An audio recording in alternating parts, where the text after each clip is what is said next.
Welcome to the Everyday GSD podcast. Today, my special guest is a friend of mine, Jeremy Miller.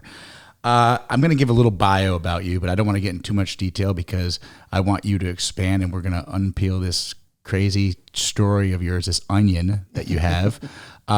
Former Special Forces Green Beret. You were in the military, active duty and reserve for about 12 years-ish, roughly, plus or minus. You're on several boards. You own a security company. Cybersecurity. You are married with two amazing children that are freshmen and senior in college? Yep, just now. Okay, so without me getting into that much detail, my first question is Green Beret. That's some crazy shit. So you woke up one day at 17 years old and said, I want to be fucking Rambo, or, were you, how did that happen? Oh my God. Where do I begin?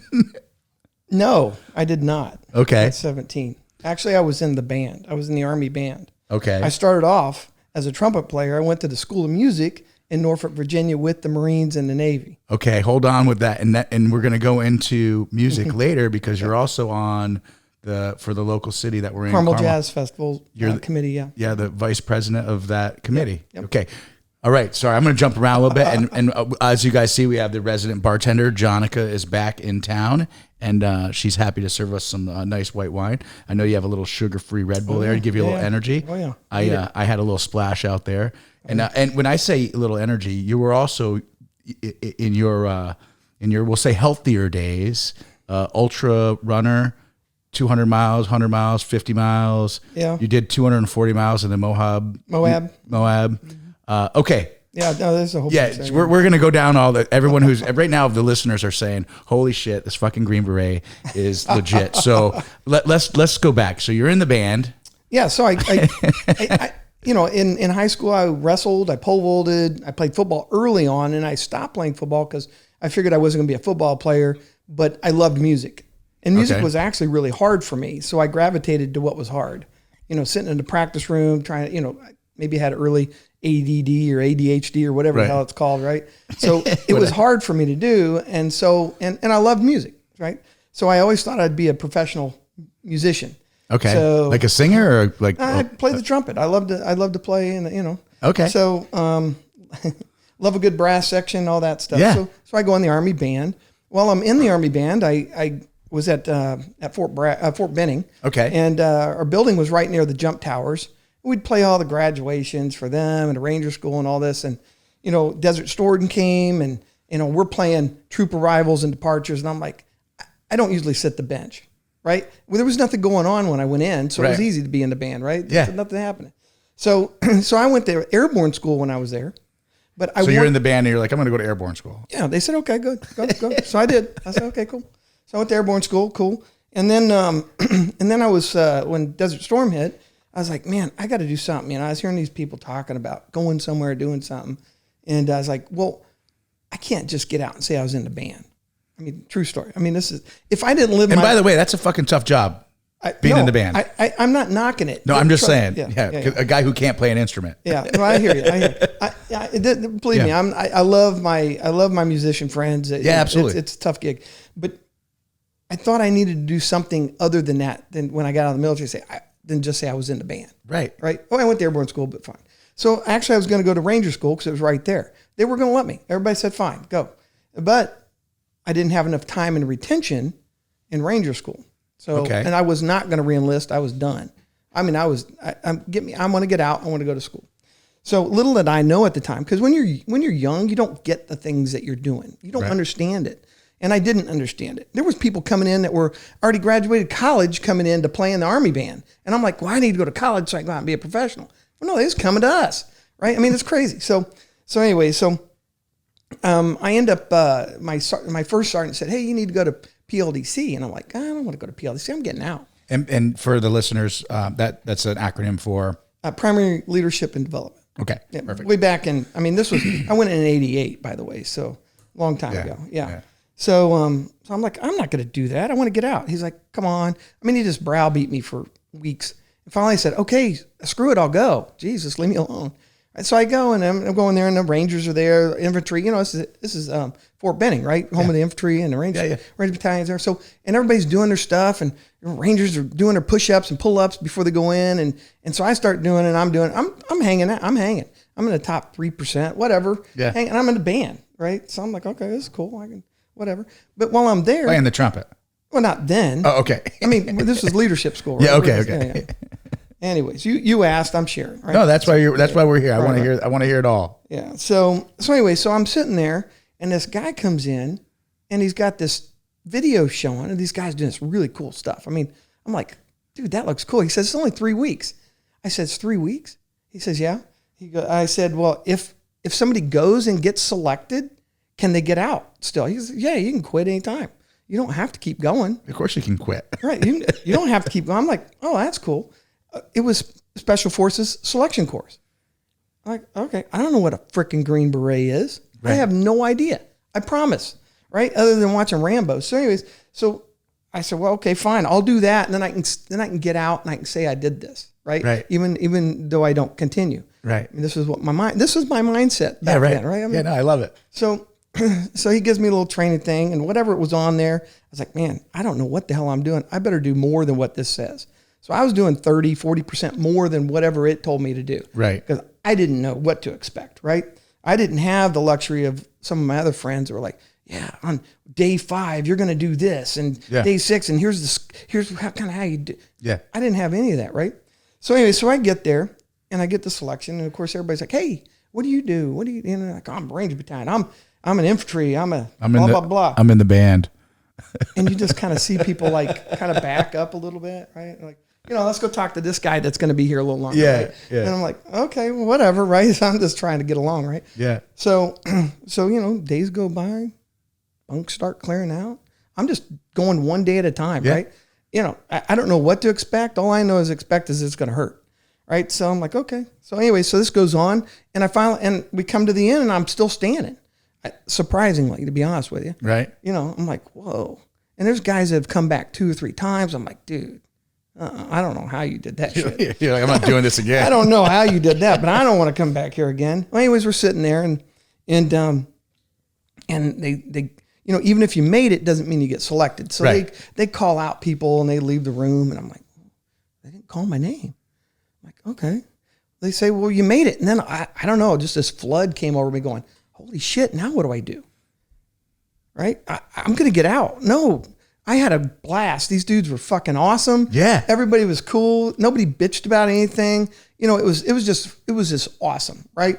I even carried, what's funny is I had this little poem I carried around. It says, don't quit. A friend of mine gave it to me, and I carried it around. I passed it around. Everybody read it. They was all down. You get down. Oh, yeah. I mean, you get your ass kicked. You get down. You're like, these will pick you up.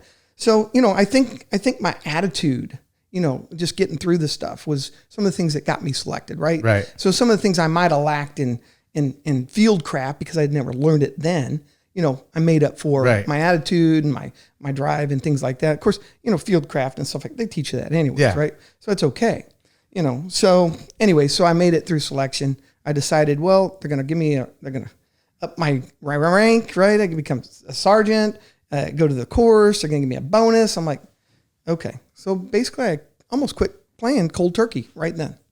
It's like, okay. So I did. Yeah. Yeah. So anyway, so I went to the course. Then I went to language school. I learned Farsi. Yep. Then right after Farsi, came home. How long was language school? 6 months. 6 months. Yeah. And all I can do is count to 10 and say some alphabet now. So when you went to language school, was it on base? Yes, it was. Yeah. So I went to language school also, but so we would go in country and live with a family, immersion school. And I went 3 different times. And my secondary language is not great. So so I get it. So that's a follow-on school. When I learned Spanish, we went down to Puerto Rico and lived down there for a while. But during the course, that whole process was there actually at Bragg. So how long is Green Beret, like the whole from start to finish to where you are like you get the beret? So my pipeline, because I'm old school, I was in Echo, so we learned Morse code. So that's an extra 2 months. And, so I think that's 14 plus. Probably about 15, 16 months. 16 months. Yeah, roughly in that range. So and counting selection. And you were in the band before that going, I think I want to try that. I didn't know. Yeah, you didn't I had no idea. I had no idea. Right. Yeah. So little I know the world I was getting thrown into. Right. Which was cool. Yeah. So I found a whole new thing to push and go a little further in direction. So yeah. So you've been everyday GSD and getting shit done since you've been in the band. Since you started in the band, you were like, you know what, I'm switching paths because I'm going to go back to I'm going to leave the military and I'm going to be a professional musician. And then all of a sudden you're like, now I'm a fucking Green Beret. So now I'm a badass trumpet player. Well, I don't know if you're a badass trumpet player, and actually that's funny. I will say this, and I say that with all due respect. Yeah, I'll say this, and I'll kind of move on to the story. But so we were going to the graduation. My parents came. They were from Indiana. Drove out there and had car problems. My dad took the car in to get worked on, so he went to his favorite pastime, the pool hall. Right, where he was waiting on us. And while he was there, he says, I'm shooting pool. And the next thing I hear is these guys saying, yeah, there's some guy in the band graduating tomorrow too. He goes, hey, that's my boy. Anyways. Yeah, no, I love it. Yeah. Anyways, I think, and at the time, actually, probably just a few years ago, I heard there was only like 2 of us, but I don't know. I don't know what's like happened. In the history.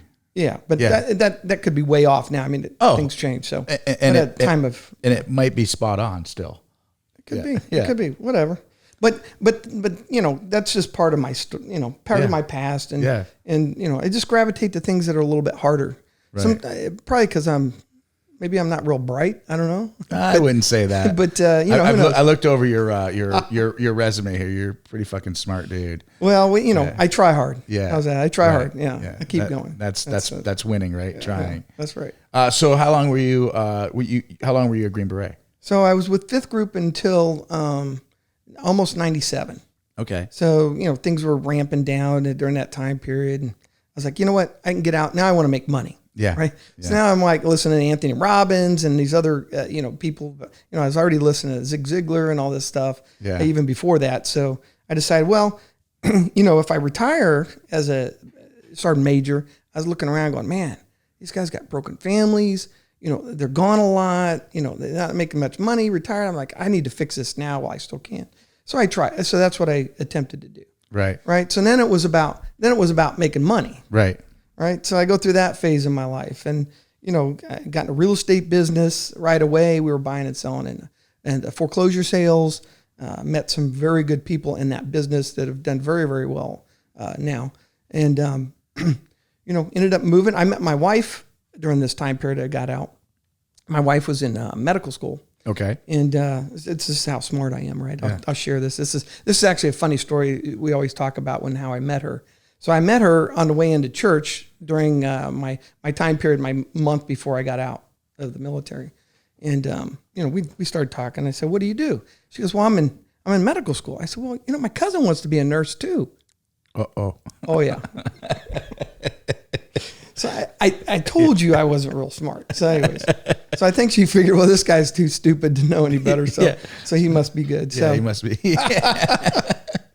I must have something else people see other than the dumb stuff I've done or not done. But anyways, yeah. Yeah. So then you meet your wife in church and girlfriend. Then you're like, hey, let's get married, or like where are we at? Because I like I said, you have 2 kids that are freshmen and senior in college, so that's 18 and 21. Yep, 21. Yeah, so there's a big time frame between there. So like, sure, you're not just selling a couple houses. What do you do? No, where do you go from there? Yeah, so then we moved to Charlotte, North Carolina. We started buying and selling there. My wife's in medical school, and does not medical school, but residency there. We meet a lot of great people. It's a 3-year program, have a kid, go to Dallas, Texas for another 3-year program. She's an oncologist. So we do that. I start a real estate brokerage doing some technology. So then we start building technology applications in real estate. This is where the technology comes in. That's right. Early 2000, we started building some valuation models. This is pre-Zillow, actually. Okay. So even pre-Zillow was there, and we were doing comps and things like that to find deals. I was like, there's got to be a better way, right? So we developed one. Now, we were young, and we made a bunch of dumb mistakes, right? So it's cost me 8 times more, right?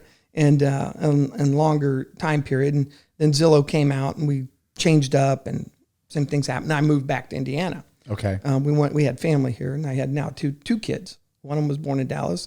One was born in Charlotte. Okay. So now we're back home in Indiana, start up another real estate brokerage, eventually do some other stuff. The real estate market kind of crashes. At that point, I decided. This is around 2008? 8-ish, that time period. So it crashes, and, I had some money tied up there. And, I decided that I wanted to go back in when 9/11 hit. But since my wife was in her fellowship in Dallas at the time, I couldn't do that, right? That was her turn to get her stuff done, and she would have had to leave because we had kids.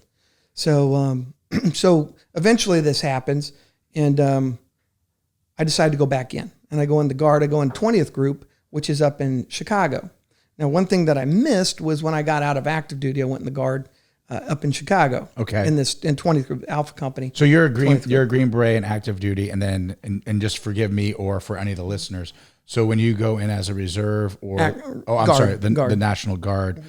is there a like a Green Beret job for you, or it's a whole nother billet? No, same job. Okay. So there's a guard unit. They're guard units for special forces as well. Okay. Yeah. So I go in the same job. I'm an 18 Echo, right on a team. I'm a commo guy. That's what that means. Commo guy. Okay. So, anyways, I do that for a couple of years, and I'm like, even one week in a month, I'm trying to build real estate and all this, and my wife, and so we decided, I'm just going to get out. So I did. So I was out for 10 years, and I decided to go back in. At the end of 2007, I went back in because I knew they were going to go downrange to Afghanistan, and I had some friends of mine that were still on the team. When I was on it 10 years prior, there were 10 dudes on it. 4 of them were still there. And I'm like, man, that doesn't feel right to sit. I can go home, sleep next to my wife, got my kids, and my friends are going and protecting me, when I can still do it. So I'm like, you know what? I can still do the job. I may not be as fast or as strong as I was at one time, but I can still do my job. So I decided to go back in. And I went back in, went downrange. And so how many years was it from the time you left active duty to the time you deployed to overseas to Afghanistan? Well, so active duty, I got out end of around 2000, into 2006-ish, almost 7. And I went back, we went overseas in 2009. So basically a 2-year hiatus. 2-year no. Yeah. No, 10. Oh, 10. 10. Yeah, maybe 10. Maybe that's the wine in the math. Yeah, I had 2 years. That's the wine. I went in the Guard for 2 years. Jonica, that's enough wine. Yeah. Anyways, so, 10 years, 10-year break. A 10-year break. Yeah. So let me tell you on this. I can't wait. So I love it. So when you were going through MEPS when you went in, right? Did you ever have the old man that was there? And you're like, God, what the hell is this guy doing here? Yeah, of course. I was that guy. Yeah. I was that guy. 20 years later, I went in 88. I went back in 2008, almost into 2007. It was awesome. It was awesome. It was amazing, right? Because you always have that thing where you say, well, if I only knew then what I know now. Yeah, but you did. You knew it. I had that, and I was there. I was already there. I was only an E6, right? But I had all this business experience now and all this, this other outside of the military. It's one good thing about the Guard and things like that. These guys that come in, and girls, right? They come in with this experience that they've gotten in the real world, right? And they're not just grown up in the military. Not that anything's wrong with that. Yeah. I'm not saying it's just another perspective. It's in the special forces community, it's freaking awesome. Yeah. Right. Just because of all of our missions are so diverse. Right. And just crazy. So. And you're right now still currently part of the special forces for Indianapolis. What is it called? So there's a Special Forces Association. Right. So I didn't even join that until 2019. I could have joined in 92 rather. And I just waited. I don't know. I see there's this gap of young guys that get out and don't go in. And then finally you're like, you know what? I want to reconnect with the guys. I want to reconnect. And, Right. So I did. And I met, if you want to talk about that story, I met John Spinogle, who's here. He was a 5th Group guy. He was over there with, during the horse soldier, the whole 911 time period. And for any of those who don't know, horse soldier, Well, they made a movie too. 12 Strong. 12 Strong. It was like a movie and there was a documentary. Yeah, the documentary is much better. I think so too. It's freaking phenomenal. And you know, the story is so good. I just think the movie didn't do a good job. It's Hollywood. Yeah, there's a lot of blowing up stuff. And you get to hear the real guys talk. That's what's cool. Because I met one of the guys. I was at a charity event in somewhere southern Indiana, and they were giving out one of their the bottles. Yeah, one of their higher end bottles because there's a couple different levels. I think it's like the general edition or something. Oh, okay. And don't quote me on that, but I shouldn't say they were auctioning off. And so I met one of the guys, and so we shared some stories, but he super nice guy. Yeah. It's just I think it's an amazing story, especially like sitting across the table from you, former Green Beret. Like these are your people. Yeah. Like, I mean, they show up in a country and they have no way to get around, and they literally they get around. Yeah. They get around. Yeah. They just figure it out. That's right. Yeah. They get shit done. Sorry, I digress because the guy that I met was super. I wish I remembered his name. Mark? Was it the team leader? Yeah, it was Mark. Mark. Yeah. Which would make sense. But yeah, super nice guy. So anyway, so you're involved in the special operation. The Special Forces Association. So we have the chapter here. We started chapter 500 we named it after the Indy 500. And on a side note to that, we just won the bid for the Special Forces Convention next year. So we're actually going to hold it the week leading up to the 500. So we're going to bring a bunch of SF guys in, show them some love, take care of them, have a convention, and be able to do some stuff at the track. And we're trying to work some of that out. We've not fully worked it out. So if you're watching and you work at the track, you can get a hold of me. We need to talk. Yeah, and maybe Justin can help us with that too, because he has a lot of ties with the track, because he's working on a project about the with that involves the Indianapolis track. So we'll have to make a little note of that, Justin, because he's got a lot of connections with the 500. Perfect. Correct, Justin? Yep, he's making a note right now. We're trying to see if we can get Justin a little computer over there in the background so he can fact check the dumb shit I say. And he's like, actually, that's not right, Darin. That's not right. Okay, sorry, I think it's the wine, even though we just started. But yeah, so security, cybersecurity. I mean, you go back in the military, you get out again, and I feel like you've done so much. Like I said, you've done the ultra runs, 50 miles, 100 miles, 200 miles, 240 miles. You got some damaged body parts we can talk about, but what got you into cybersecurity? How do you transition from selling houses, learning Farsi, playing the trumpet, and then you're like, you know what? I'm going to start a security company. So there's a poem out there. I can't even remember the name of it, but I love it. It's the one where you got to reinvent yourself, right? You get to some level and you're like, okay, I need to reinvent myself and do something more challenging or whatever. I mean, for me, sitting down staring at a computer screen sometimes challenging, right? I'd rather be out doing something in the woods or something, But are you an outdoors person? I love to be around the mountains and near the water. Right. Yeah. Okay. Yeah. I like the water. Yeah. I'm not sure if I'd like to be outside, just to be outside in the middle of downtown or something, looking at all the buildings, but right. Yeah. But I love the mountains. So what made you decide you're like, you know what, I'm doing all this cool stuff, and now I want to open a cybersecurity company? And I don't even understand. I watched a couple of your videos, and you had a big event just recently, a few months back, and you sent me the link, and I was like, this is really impressive, the speakers that you had. But I don't really understand. I don't even understand cybersecurity, and maybe that's just my lack of knowledge on it. Like I get it, but I don't get it. So I mean, let's open that can.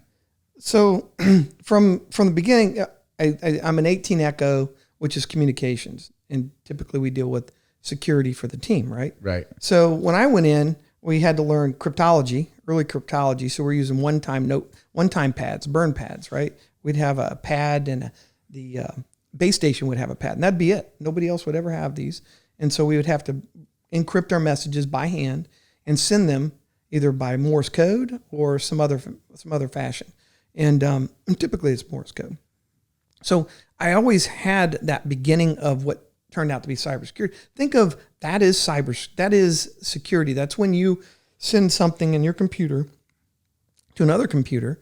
It reads those, and nobody else can typically see it when it's encrypted, right? Somebody has to encrypt it and decrypt it, right? So that's what's happening in cybersecurity. But I wasn't necessarily as interested in this, and I had a friend of mine come to me and say, "Hey, we should start a school teaching this." Now, I didn't know anything about cybersecurity. I wasn't even in that space, right? But he was, and I thought, well, I don't know, I can start up a business like that. I mean, pretty good at that. And he's like, "Well, you're a vet. You could probably get VA money." I mean, that was kind of the right. So, and you know how to get a business going. Anyways, so we went down this path of opening a technical school. So we're certified by the DWD, the Department of Workforce Development in Indiana. That was a whole frickin' rigmarole. I didn't want to. I want to cry if we're going to talk about that. So let's not talk about that. Just kidding. But it was a crazy process because everywhere we would go, we'd need a fire inspection, right? So we went to one building, we built the whole building out, the whole space, couldn't get the fire inspection because I was like, well, I didn't know you needed that. I would have told you that earlier. I can't do it. So we had to leave that whole project. Spent money, wasted time, built a company, get a letter saying, "Hey, you're trademark infringing." Like, what? It was OPSEC University, right? OPSEC University. Yeah. It's right. So go figure, the only company in the world that does trademark infringement for other companies, their name is OPSEC. But what are the chances? Right. And I mean, I'm like, my attorney's like, "Hey, you're going to have to need to change the name, or you're going to fight it. It's going to cost you $50,000. So we're not even making any money yet. I mean, what do I want? I said, let's change it now. Right. Let's forget that. Let's find another name. Right. So anyway, so we went through all this process, but that was how, I got sucked into this world. And I say sucked in because I was like, I don't need another project. Right. I was like, if we're going to do something, I want to do something that's meaningful and that's impactful. And if we can't do that, I don't want to do it. Right. So, we went down that path of, to have in-person classes where we were going to eventually have online, and COVID hit. Boom. Like, oh, shit. Right. So now we have to move it online. So it costs more money to change our business up. Yeah. So when you started the company, it was right before COVID. Correct. Okay. So when I first met you, when I was a keynote speaker at the Memorial Day event for the city, that was about 2 years ago. So you had just started that company. That's correct. Okay. Yeah. This is our new company. Yeah. No, that's great. Yeah. And so we went down that path, and that was just one phase of what we were going to do anyways. I had this big plan of where we're actually at now. Right. But it just takes a while, right? It takes a while, especially when you're pocket funding everything and you're not you can get a lot of capital into to help you get things kicked off. But anyway, so we've got a training company. We train CompTIA certifications. We do it online. We're working with Hamilton County with a beta program for high school kids to bring them in. So what's the goal? You bring the program would be bring a student in or students in. And what are you teaching them? CompTIA courses, which are basic computer and going into basic cyber classes. Okay. Kind of thing. Yeah. They get certifications, and those certifications are wanted and needed in a lot of the businesses. When they have those, it makes them look better. Right. Yeah. And they're more knowledgeable, and correct. Right. Yeah. Right. Okay. They know the terms, and they can get around a little bit. They still don't know exactly what to do. Right. But they got a base, right? Right. Wherever we got to start. So anyway, we're doing that, and we have what's called an MSSP, which is a managed security service provider, which really means in real world is we've got a bunch of tools for our tool belt that when we need to go and deploy them on a company to protect them, they need a hammer over here with a nail. We got to screw this in. We got to, we need to glue this part or whatever, right? So we just put the right pieces there when companies don't know what they need. Right. And I think nobody knows what they need. I think everyone, no one, all of them, they don't know what they need. No. I didn't even know what we needed back when I was starting. Yeah. I mean, I'm not the computer engineer genius, in my company. I've got a bunch of really smart people that work with me. Yeah. I've been very blessed with who's surrounding me. I can't tell you enough. Right. Yeah. I love it. So anyways, that's kind of where it started. Okay. Now we've built this SaaS product to and SaaS, SaaS. Yeah, it's a software as a service. Okay. Yeah. So I guess I mean, we're talking about this, so I'll just share it. But so if you look at I got to kind of couch this so you understand it better. Yeah, for sure. So because I can tell you right now, some of the people listening on the audience they're like, explain it more. Yeah. Well, let me tell you, if you're listening, you need to listen real hard right now. Okay. This is serious stuff. Write this one down, Justin. This is serious stuff. Okay. Number one, there's 700,000 jobs in the United States alone that are missing cyber engineers. Okay. 700,000. Right. Yeah. They're open jobs right now. There's 3.5 million globally. 3.5 million means that was enough to fill 50 NFL stadiums of people needed to protect these companies. It's insane. Okay. The amount of money that's being stolen, that's being fleeced, everything, right? IP, everything. China is stealing all of our IP right now. And so when you say China's stealing our IP, can you explain that? Yeah, no, sure. Yeah, they're hacking into your systems. Right. If you own a business, they're hacking into your systems. They're stealing your intellectual property and using it for them. So they're stealing like phone numbers, names of people, customer information.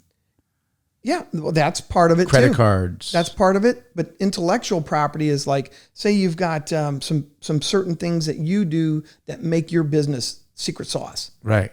That you don't want anybody to know. Okay. Now I know not every company's like that, but the ones that are, it's like like the DoD now is implementing for all of its subs, all of the contractors to have certain cyber hygiene. Okay.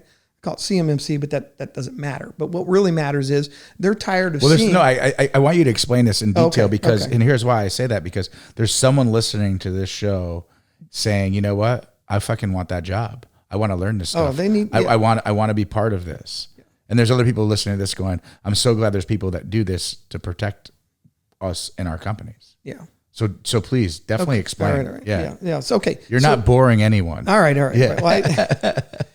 Well, so the government and the DoD specifically in this particular example, okay, is making their supply chain.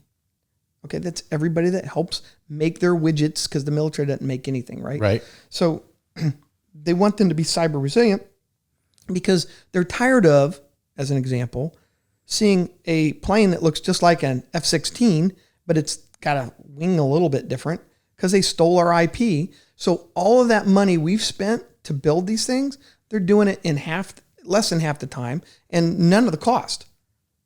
Right? And they didn't have to do any R&D. Well, that's it, right? No R&D. They just steal your stuff.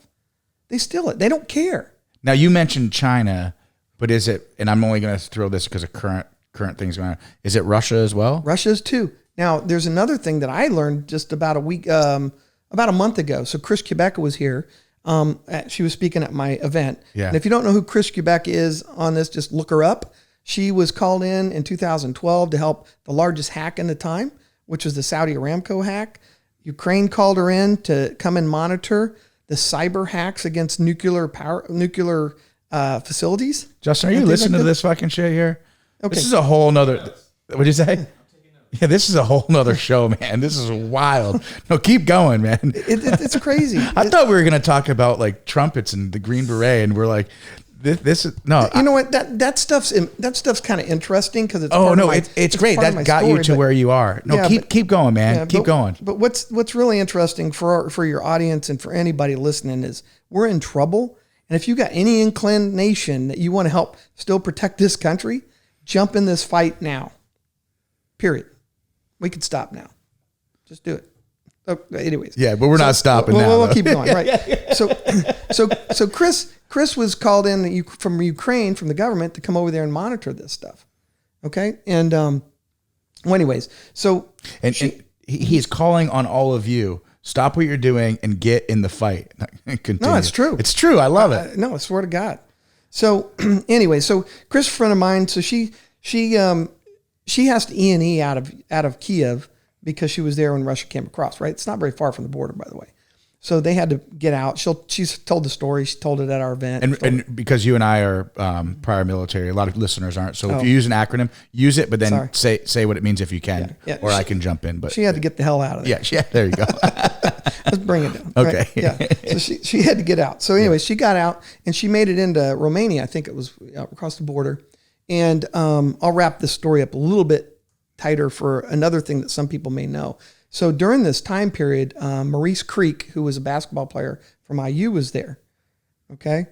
And I had some friends of mine that were SF guys that had their network, right? And so they threw me in on one of their network chats and said, hey, do you got anything? And I said, well, I know Chris is over there and she's connected, right? Very connected, right? Yeah, connected. I mean, So she ends up helping get Maurice Creek out. So if anybody's listening from Indiana, they've followed that story. It was, so Chris Quebeca helped do that, and some of the SF guys that were helping network. Can I top you off on a little more wine? Oh, I don't know. Yeah, this is the new table, so it's a long reach. The last guest was a former NFL player, and I went to shake his hand, and not to get off the track, but I went to shake his hand, and the guy's been broken so many times. He leaned in. He goes, you got to figure out another way to do this. I'm like, yeah. But anyway, okay, continue. We got our wine. Thank you, Jonica. Yes, thank you. So anyways, Chris helped get Maurice out for you Indiana IU fans. But one of the things that she told me was that Russia changed, I don't know if it's called law or decree or whatever it was.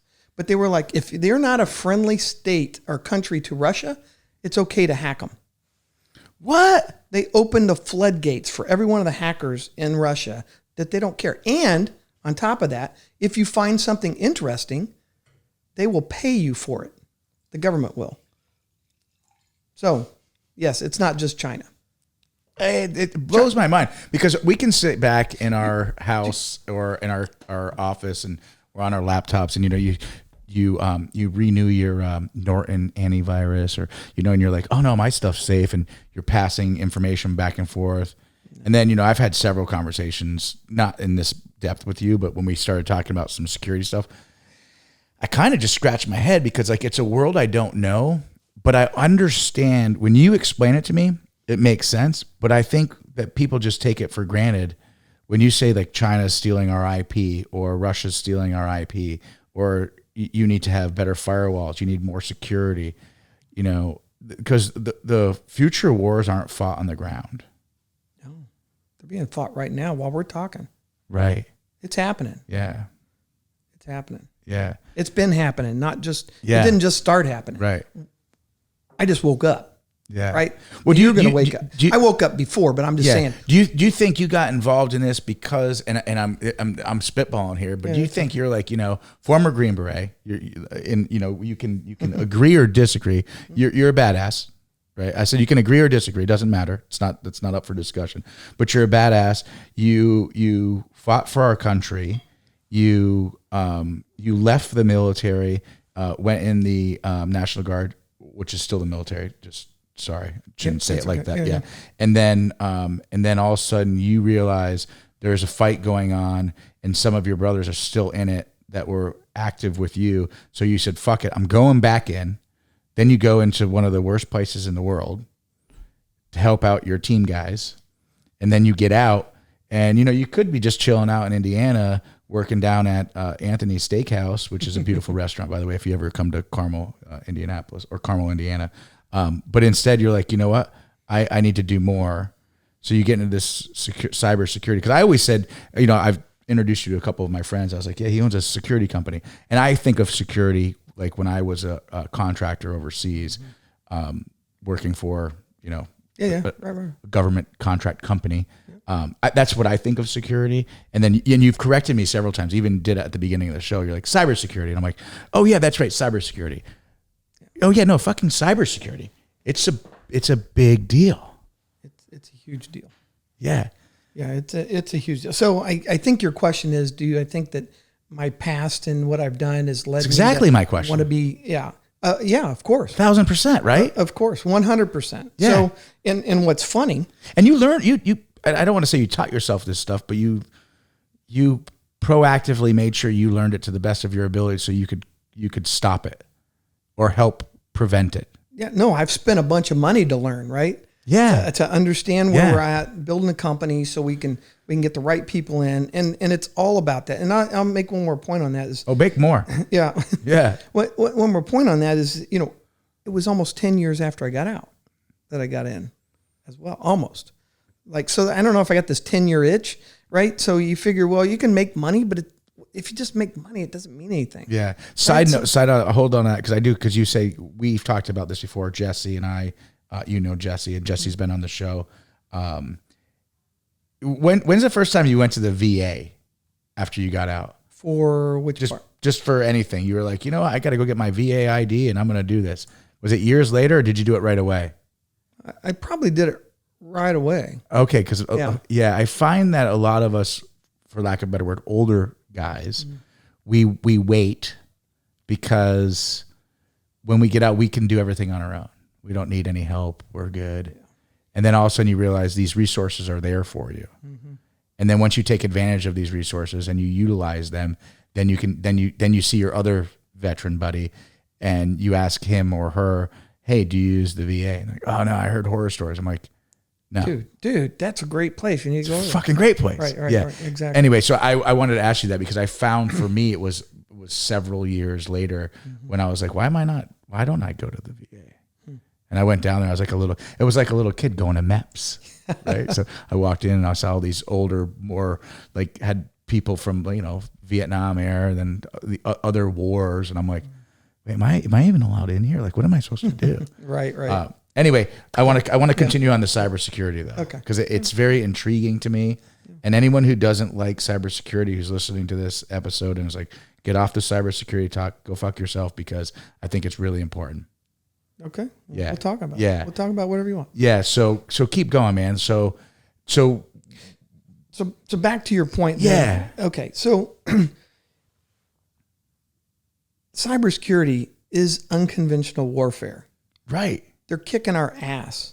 Okay. Now, I'm not saying that we don't. Is it because they're smarter than us or we're not defending ourselves? Well, we've got some very, very smart people. So don't let me, I'm not trying to say we've got a bunch of dumb. We've got some very intelligent people. Right. But we only have so many intelligent people. This has not been a thing we're pushing. The Chinese army, I don't even know what the number, it's got some number for their cyber unit. They've almost got 100,000 in that unit alone. 100,000 individuals. Yeah. In their cyber. Yeah. And that's all we know about. Okay. That's just China. You know how many we've got in Army, Navy, Marine? I got to look. I don't know. I have no idea. I couldn't even guess. It's like 33,000. So it's a third of what just China has. And I'm sure Russia, and we don't even know how many, somebody probably does. They'll probably ping on this. And, you know, we've probably got some really smart guys that are in this industry that know some of these stats. They probably got more than China. Russia does. Right. You know, but, you know, the problem is it's it's the Wild West. So this is a loaded question. It's probably a dumb question, but, you know, I always say there's no dumb questions. If you don't ask the question, then it's dumb, right? Because you don't get the answer. Are we doing the same thing to these other countries? Of course. And have we been doing it for a long time?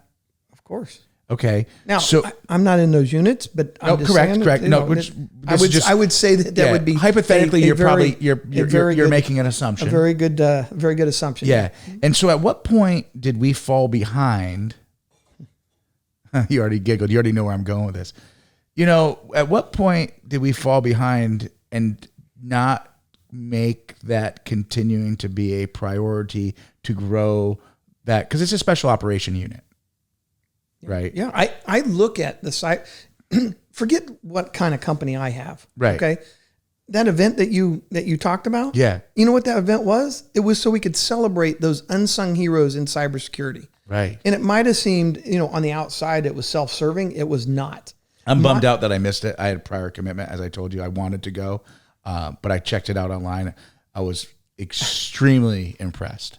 Well, thank you. That event was to celebrate those people that actually are in the trenches. They've been helping and they've been trying to protect us for a long time, and they're not really appreciated for it, right? Right. They're doing a lot of hard work and not a lot of appreciation. I saw that first coming out. I'm like, man, these guys need to know they're badasses, right? Right. They need to feel that. And you know, coming from the special operations field, you know, you got all these people that are in support of one team, right? Or one guy, you know, or whatever, right? And I'm thinking, you know what? I'll be a sport guy. I'm going to be your cheerleader, right? Yeah. I'm going to cheerlead you on so you can kick ass and protect us, right? I don't care. You know, me, whatever ego or whatever thing you think, or not you, but you know, people might relatively think speaking, you that people might think that somebody from SF or whatever unit might have. We're about getting the job done. And what does that take? Who do we got to support to get that done? Yeah. Right. So even like from a Green Beret perspective, right? This is how we're running our company. Right. It's, you know, we would go into a country, stand up a village or an army to fight the enemy. Right. Right. We don't have enough boots on the ground to put there. So we've got to build that from that side. Right. Or, you know, so why not start building up our side in our own country to help protect us? So that's the philosophy that we fall under in our company. Right. Yeah. The buy with and through model, which is you know, work by with them and through them to accomplish that mission together. And the reason I brought the horse soldiers, and I know we're kind of bouncing a little bit. No, we're not. We're good, man. The reason I bring the horse soldiers, I honestly don't even like bourbon. Don't Mark, sorry about that, but I don't really like bourbon that much. But I want to support my guys, right? Yeah. Number one. And number two, their story resonates with kind of helping explain what we're doing. Because nobody understands what I just told you, this buy with and through. What does that mean? Yeah. Right? So what did the horse soldiers do? They landed on the ground. They linked up with General Dostum, and he put them on a bunch of freaking horses, and they went and kicked ass, right? Yeah. They called in air. They did all kinds of stuff down there. But they worked by with. And there was 12 of them, right? On that team, yeah. Yeah. But there were 6 or 7 other teams that were doing similar things with other warlords. Okay? Yeah. So they're doing these things. They're working with the local population to defeat the Taliban at the time. Okay? Right. So all these warlords had their own fiefdoms and they weren't working together. Right. But guess what? You put an SF team in there. Yeah. You convince them that they need to work together. Yeah. You help them get that job done. And they all converged on the Taliban and they beat them in 2 months. 2 months. People don't realize that we actually, the war in Afghanistan was over in 2.5 months, something like that. No, this is no joke. Yeah. Okay. But somebody decided we need to do nation building, nation building or whatever, right? Whatever decisions came up to do other crap in Afghanistan. Someone making decisions that's not on the fucking ground. Correct. But the Taliban was surrendering. Okay, there's some really screwed up stories that go along with this. Lost a couple of guys with bomb and friendly fire. It was crazy, but watch the documentary. I think it's on Hulu called The Legion of Brothers. That's the documentary. The Legion of Brothers, and it's on Hulu. Yes. Okay. So. Yeah. So anyways. And if you, I'm assuming if you just Google The Legion of Brothers, if you don't have, you can watch the trailer. There might be some other options to watch it, but yeah. Yeah, probably. I'm probably on YouTube or something. Yeah. But I know there's some trailers. It's very fascinating, and I find it fascinating because I know several of the guys that were talking. But outside of that, the whole story of what they did, they went into a country, they got all these people that had different interests, different things, and they got them to work together for a common goal to beat that enemy. That's what we're trying to do with Lionfish. Right. And just to be clear, Lionfish is your company. Yep. You're one of the founders. Yep. Yep. Exactly. And this is the cybersecurity company that we're talking about. That's correct. Lionfish Cybersecurity. Yeah. That you're educating me and everyone who's listening on that our shit is not safe. Yeah. Yeah. It's crazy. It's crazy. Yeah. I mean, it absolutely is nuts. So from you're a physical security guy. Yeah. Right? What happens in the perimeter? What happens what does the enemy do to your perimeter when you're in the base? What do they do? Surround it. Well, they're surrounded or they start sending probes out to find the weaknesses. Find the little holes in the wall. Right. Yeah. It's the same thing in cybersecurity. Yeah. You know, it's just like you leaving your front door open or your windows open every night. Right. Because you don't know you left the door open. You have no idea. You turn, you don't know. Yeah, my security system here at this undisclosed location is very, very good. However, probably not on my computer. You're not alone. Yeah. You're not alone. There's 31 million businesses in the United States. Around 85% of them are not secure. And how many jobs you said earlier? 700,000. There's 700,000 available jobs. I know we already said it. I got to repeat it.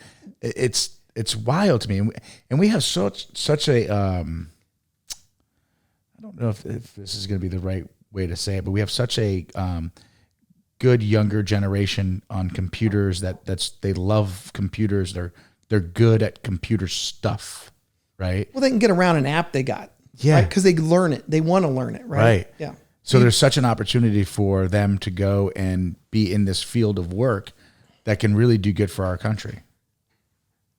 It is insane what's going on. Okay.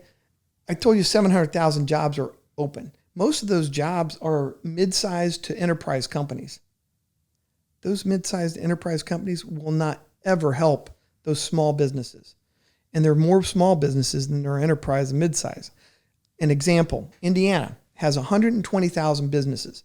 90,000 of them have less than 20 employees. 90,000. Wait, 90,000 people, 90,000 businesses in Indiana have less than 20 employees? Yes. Holy shit.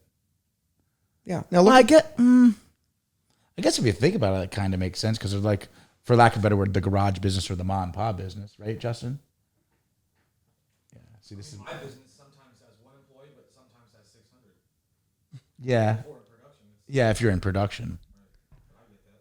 Yeah. Yeah. So how many employees does your company have now? Well, you probably have full-time employees, and you have also. We have a handful of full-time employees, and we got other people that flex. Yeah. Okay. Yeah. But the point is not necessarily that. It's that there's so many businesses that are vulnerable right now because they don't have an IT staff. They don't have none of them are going to have a security team. Right. Okay. None of them. Okay. It's just too expensive. I mean, if you're looking at $150,000 a year for a cybersecurity expert to be on your team. Yeah. So all these companies. And this cybersecurity expert that's on your team, I think you kind of said it, he's like the unsung hero because you don't realize if there's no problems, you think he's not doing anything. Right. The truth is, if there's no problems, he's doing his fucking job. That's right. Because everyone else is like, let's say for me in manufacturing, right? They're out there busting their ass, they're making shit, and then all of a sudden they're like, oh, Susie and Bobby, they just sit in that room all day and they're always on the computer. They're never doing anything. Mm-hmm. And the truth is they're protecting the intellectual property of the programming that's making the stuff so it doesn't get copied and hacked so they can't make it in China and then ship it here at half the price and put us out of business. Right.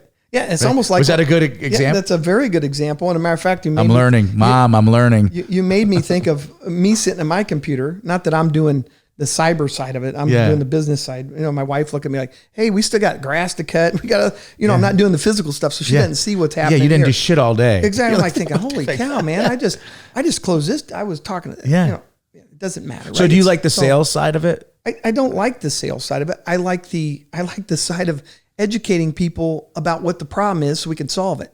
Right. Because I never consider myself a salesperson because I'm a horrible closer. Right. I'm either like, look, this is what's happening, dude. You coming or not? Right. Or whoever. Yeah. Either you're on board or you're not. Right. Yeah. Okay. So get on the boat or fucking swim. I'm going, you coming, right? Yeah. The kind of thing. Right. Yeah. So I'm a horrible salesperson. So that's not good. Yeah. But I do like sharing and talking to people and sharing the passion that I've found in this particular industry. Right. So back to this 85% of them unsecure. If our middle market goes out, think about all those small businesses that are supply line to some other business that's selling stuff. Yeah. Even if it's a larger enterprise, right? Truckers don't work. This doesn't happen. Food production. Yeah. Gas line, pipeline. Trickle effect. Boom. Shut the economy down. It could literally shut our economy down. When the power grid went out in, was it Houston? I think it was somewhere in Texas. That was hacked, right? The power. Are you talking about during the winter when the wind tunnels or the windmills went down because didn't that froze? Wasn't I don't know. Maybe it's okay. possible. It's possible. I may be talking on my ass. Yeah, it's possible. But to your point, if Justin wasn't on break, he could Google it. Yeah. What the hell? Where's he at? It's a fucking guy. Yeah. Dock his pay. Yeah. But right now we have about 13.5 billion IoT devices, which is the Internet of Things. IoT, Internet of Things. You got anything you have that connects to the internet. Yeah. Could be a little widget. Could be your toaster. Yeah. Right. It could be your refrigerator telling it you got milk missing or whatever. Just whatever. There's some people with light bulbs that you like click on and it's Wi-Fi to change the color, or it bounces with the music or whatever. Right. Yeah. Those can be hacked, and they can get from there. Because this is a smart house. Oh yeah. And it can all be done on my phone. Okay. Yeah. Right. So those can all be hacked very easily by professionals. Okay. Which can go from that light bulb into your system out into whatever else they want to get into. Now, some people say, well, my company's protected. I'm the such and such executive, or I work at such and such, right? And you're getting on your device to get somewhere on your company, right? So now, but your company was protected, but you're not. Now you just let them in. Can happen, right? This fish, you get the phishing. But can these smaller companies, and this is probably a loaded question, can these smaller companies with their budget afford to truly protect themselves? Up until now, no. And I say that because what we've done is try to bring down some of those costs by grabbing as many of these tools, as many of these things that they need, and try to drive down those costs so we can pass that on to them, because they have to be protected. Right. In some form or fashion. Because it is a national security. In my mind, it is, sure. And I think in everybody's mind, it is. In the last hour, you've convinced me. Everybody's mind that's actually paying attention now. Yeah. Right? So there's a thing in cybersecurity that, how many bases do you know that still got mortared, or still got somebody got in and, was measuring something and, it will still happen at some level, right? But you have to be resilient. Everything about this is being resilient too. If your systems go down because of natural disaster or somebody hacks it or whatever the reason is, how fast can you be back up as a company? Because all those people that you're employing rely on you.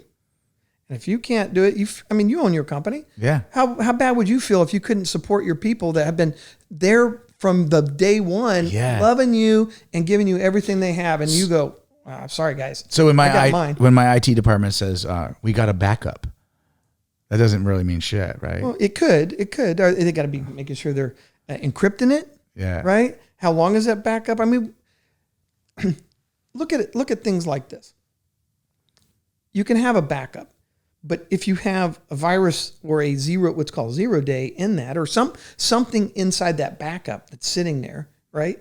That they're just waiting because they'll lock down your system and say, hey, give us $80,000, give us $1 million, or we won't give you your stuff back. And you go, screw you, I got a backup. And you go to run it, and they're like, oh, it won't run because they were smart enough to get in your system 6 months in advance of that. So they did it. They got the backup on lockdown. Sometimes they do. Yeah, dude, this is the unconventional warfare part of this, right? Right. So we're talking about people sitting around protecting. Think of a base with your guys that are, your guys that are just sitting there, just waiting for somebody to come. They're the ones that are they've got to be right all the time. Yeah, they're the most vulnerable. Hackers got to be right one time, right? Right. They have to stop you multiple. So their job is very difficult. Okay, just like a base. Just think of physical security in a virtual world. That's all this is. Okay, this is a question, and I don't even know if this is a legitimate question, but I want to ask it. Is there a couple so you know how on the teams, on your teams, my teams, there was always there was an individual, he was known, people knew him. You know what I mean? They're like, not me, but oh, Bibeau, that fucking, he's the guy you want to go in with, And again, I wasn't that guy, but I'm just saying, you know what I'm saying? So is there a couple hackers out there, the enemy hackers, that you're here's his name or his call sign, and these are the people you got to watch out for? This guy's a free agent for China, or is it not like that? So I don't even know if I'm asking the right question. So I would say this, like a mercenary of hackers in the hacking community. Some of them know them. I don't know them. Yeah. Okay. Yeah. No, not necessarily you. Or in the NSA, the CIA, or these. They understand who some of these players are, but if you're really good, nobody knows who you are. Right. Nobody. You're a ghost. You're a ghost. You want to be a ghost, right? Right. Everything's a ghost. So if you know who it is, it's kind of like your cover's burnt, right? Right. Now what do you do? Whatever, right? Yeah. So right. Mm-hmm. God, it's so much to think about. Yeah. I didn't know we were going down this road, and I love it.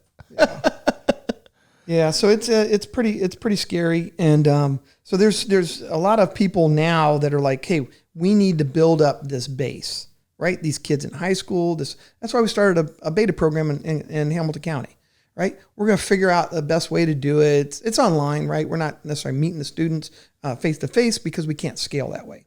So, anyways, we're working on that from our perspective. I love it. There's a lot of other people. There's some other people that are working on this as well. I love it.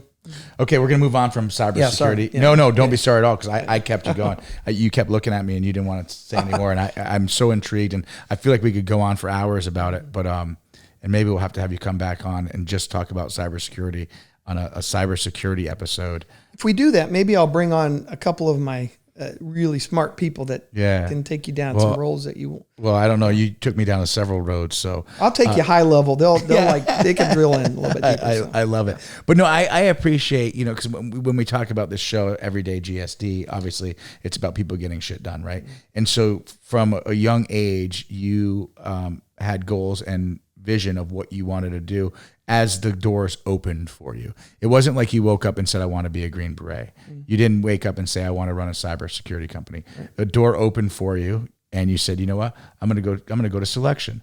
And next thing you know, you're a fucking Green Beret. And you're like, how did you get selected and not kicked out? Every day you went and did the task that you were supposed to do, and you excelled at it. So you were one of the last man standing in the room. Mm-hmm. And that's what got you there. And then, fast forward to, you decide, you know what?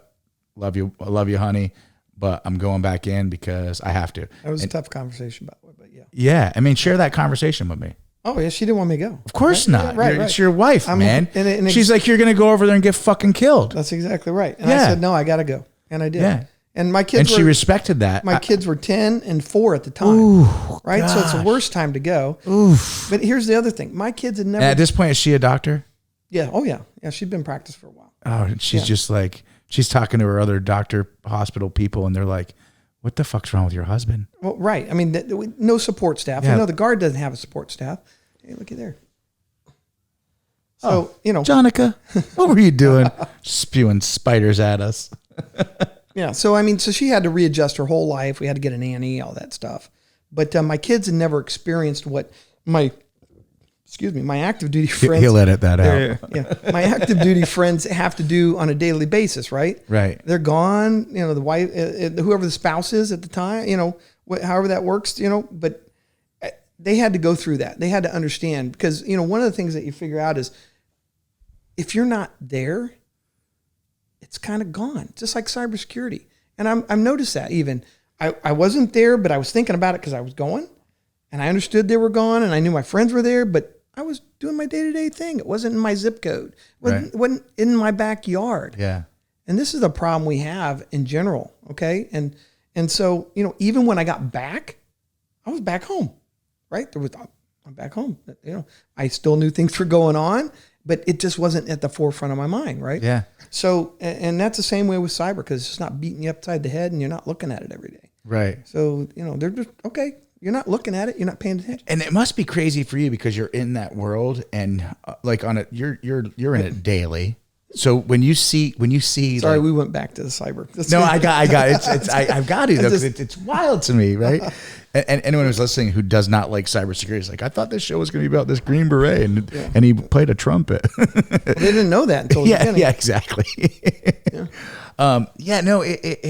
It blows my mind. But I want to talk about some physical accomplishments you've done. Sure. And it'll probably going to bring us back to cybersecurity, and I don't really care. Okay. All right. So I had a guy on the show a couple months back who he does jiu-jitsu. He was a all-star runner in high school, and then he decided he was going to go and do like these 25-mile warm-ups to go out and run like 50 to 75 miles. But talking to you, 100 miles, 200 miles, you did 240 miles in Utah. Just because you wanted to do it and you're like, I need to do it? Or what was the driving factor of that? And I know you have some injuries. Yeah. You've got a hip replacement done twice. Yeah. Is it a titanium hip? I never saw it. Oh, because my buddy's I think it is. My buddy's got two titanium hips. Yeah. He probably he'll listen to this episode. James Galbraith. He's an absolute rock star, retired from the military, Coast Guard guy. He was on the teams with me years ago and then left and went back into the regular side of the Coast Guard. But his body's broken, man. He has these two titanium hips, and he went in for some blood work. And don't quote me, but he has too much levels of like whatever's in titanium, something in the metal that's like toxic. Oh, and no. they're like, yeah, we need to pull those out. And he's like, get the fuck out of here. It's like, we're not taking these things out after we put them in. And I saw the x-rays, and it's like, it's pretty wild. It's weird. Yeah, it's wild. Weird. So, cause you're not an old man. And I mean, you may feel older, or as we say when we're joking, we're not young guys anymore. But you're young to have hips replaced, let alone twice. So walk me through that, if you care to share. No. I'll share. So I hated to run. I didn't want, other than what we had to do in the service, I didn't really run anymore. I'd rather be in the gym at the time. Right. Right now you couldn't tell because I'm getting fat and flabby and whatever. Yeah, you look good, bro. But anyways, I didn't like running. But when I went to Afghanistan, I started to enjoy it. And certain times you're slow, so other times you're moving out fast. Right. So I found myself at times where I could start doing 1 a days and 2 a days and run 3 miles a time and do 3 times. And I was like, you know what, this is how you can do it. So I figured out how to not break my body down so far and still go the distance, right?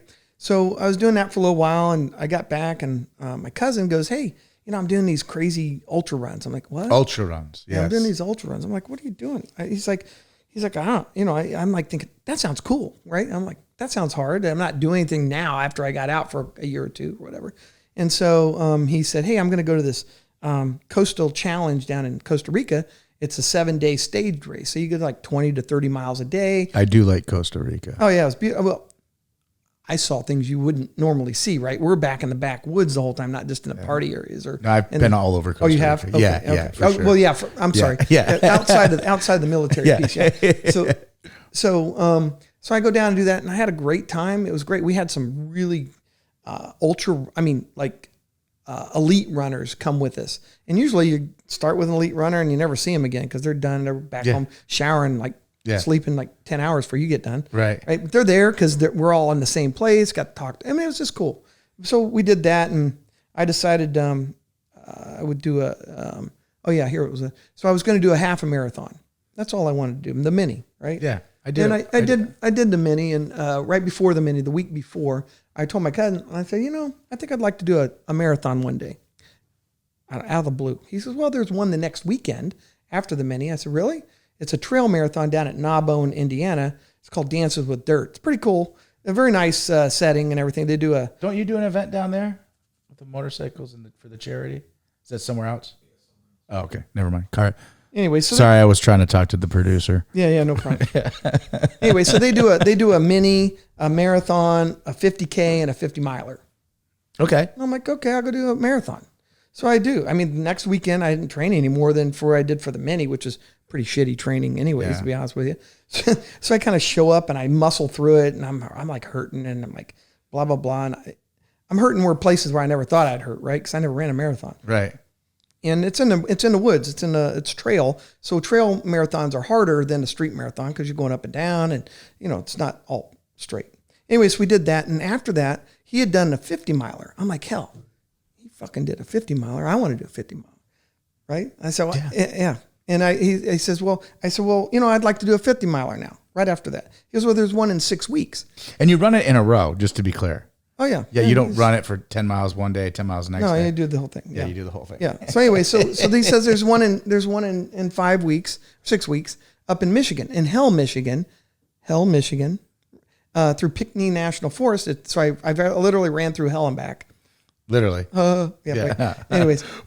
Yeah. So anyway, so we go up there, and I did that, and that was probably the fastest I ever was. After that, it just started slowing down.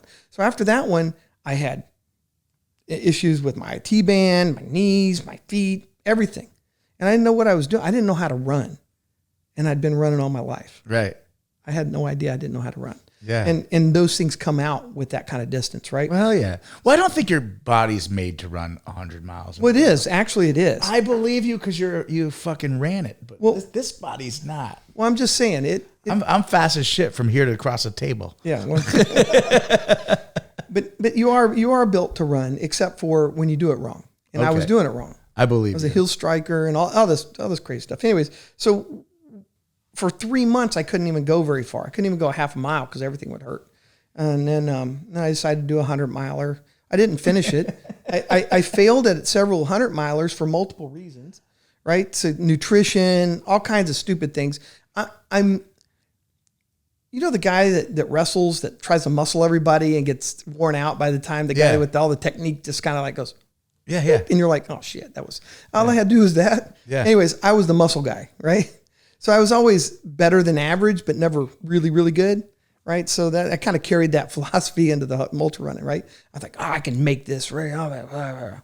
Anyway, so you bonk a lot of times, and if you're not eating, and everybody says, well, you need to eat so much, you don't take so many calories in. So I had to recondition myself to learn to listen. Okay. How long does it take you to run 240 miles, bro? Well, it took me 110 hours. So that's 4 days, and I had 5 hours sleep. And if some of your listeners have listened to Joe Rogan, they would have heard the Courtney Dauwalter interview that he does with her. I was there that same race, and she did it in 58 hours. So take that in. Whoa. Yeah, take that in. She did it in 58 hours, and how many did you do? 110. But you still did it. I did. I'm just saying. I did. You know how many hours I did it in? I hear you. 0 fucking hours. I hear you. And I was, fucking goose egg. So I was there to do it. I had never, this was my third race of 3 200-milers in a row with one month in between. Oh, more? Oh, goodness. 240, man. I can't ride a motorcycle that long. Anyways, so I don't know. I can't ride a motorcycle. I can't drive that far.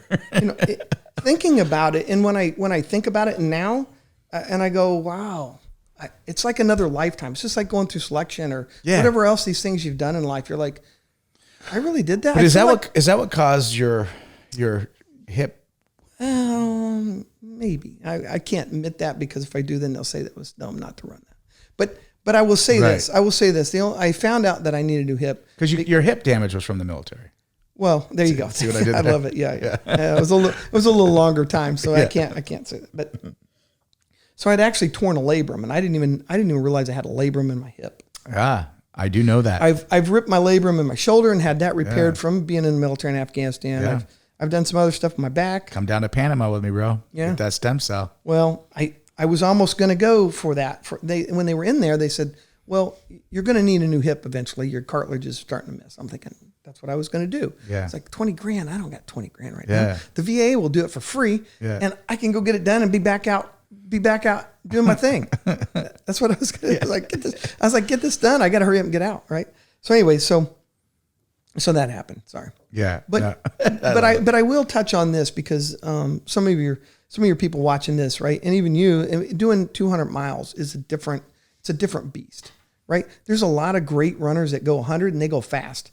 Right? We only got 30 hours to do it in most 100-mile runs. Now, some of them you can go 36 or 40 hours. And if you go to the hardest one, which is down in Frozen Head, that they got 60 hours and you do 60,000 feet of gain. Right? It's like going up. Yeah, it's crazy. Anyways, but those are 100 miles. Did you did 50, 75? I'm looking at his paper because it blows my mind. You did 50 miles, 75 miles, 100 miles. You did a couple 200s, and then you did 240 in Utah. That's right. I'm not driving it, bro. Yeah. I walk to the restaurants. but it's and a lot of that, Justin, and I'm like, are you picking me up, man? And I'm not fucking lazy. Yeah. A lot of that was hiking because you're going up a mountain. You're going 30,000 feet of gain. Call it what you want, bro. Yeah. Well, you're moving for a long time. Your body moved that many miles. I will share this for anybody that has an inclination to try it. Do it. You don't think you can do it? You can do it. I went 50 miles. I said I can do 100. I went 100 one time. And I said, if I can go 100, I can go 200. Okay. And if I was going to, and I failed my first 200 miler because I got HAPE at 190. I had 15 miles left. I had to quit. That was tough. Yeah. I ran with HAPE for almost 70 miles, not being able to breathe and having to figure that shit out. And that demon, when I was able to do that, I was like, man, I got it figured out. I was like on top of the world because I'm like just trying to breathe and I could barely make it. Yeah. And, you get labored. I mean, very labored. But then coming up towards the one of the last big climbs was just I could take three steps and I had to, I couldn't breathe. Couldn't breathe. Yeah. So I was at the end of the pack, and it was a tough pill to swallow. I can tell you that. I bet. So the next year, some people that knew I went, because I think I might have been the first one in Indiana to go. Some people that knew that I went contacted me, said, "Hey, we're thinking about doing this next year. We would like to have some lessons learned." I said, "Sure, I'll tell you everything I know in 5 minutes." Or 2 minutes, whatever. Yeah. Here's everything. I'll give you 30 seconds. Yeah, here it is, man. But they asked me, and it was a female, and she goes, "Hey, how would you like to come and crew for us?" And I'm thinking, man, I didn't finish that. I can't go crew for it. If I'm going to do it, if I'm going to go there, I got to do it. Right. Right. So then I was him-hauled around. I was like, man, I don't know. And then finally, they were going to go, and I'm like, screw it, I'll go. I went to sign up and it was full. And so the only way to do that run was to sign up for the Triple Crown, which is all 3 of them. And then you get into all of them. So I was like, you know what? So I said, here, I'll just sign up for all 3 of them. And if I'm in shape enough to do one, the other 2 will be fine because I'll still be in shape. So I said, screw it, I'll just go do 3. I hadn't even done 1 yet, but signed up for 3. Signed up for all 3. Yeah, that's right. Anyways, So how's your health now? My hip, I've had it redone twice. I do have some problems with my lower back right this moment.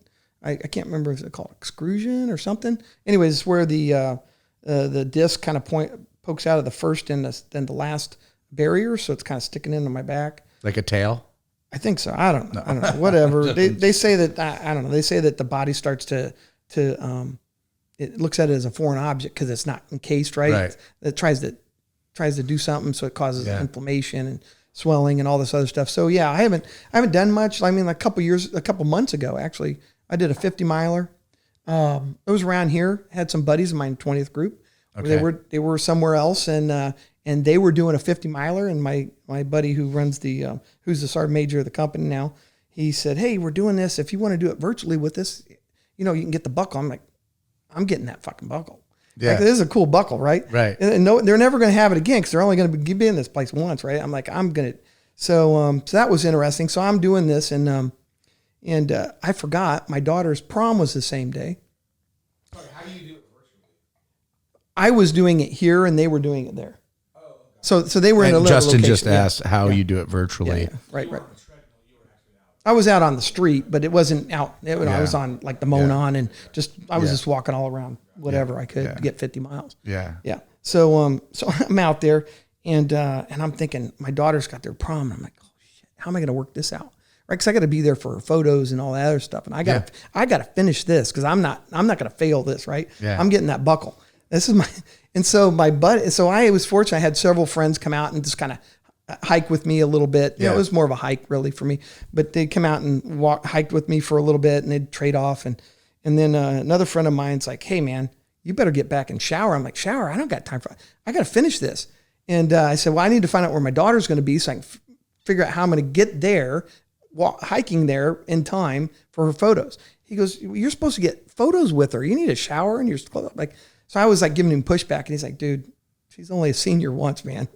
So I was like, okay, all right. So I hiked back home.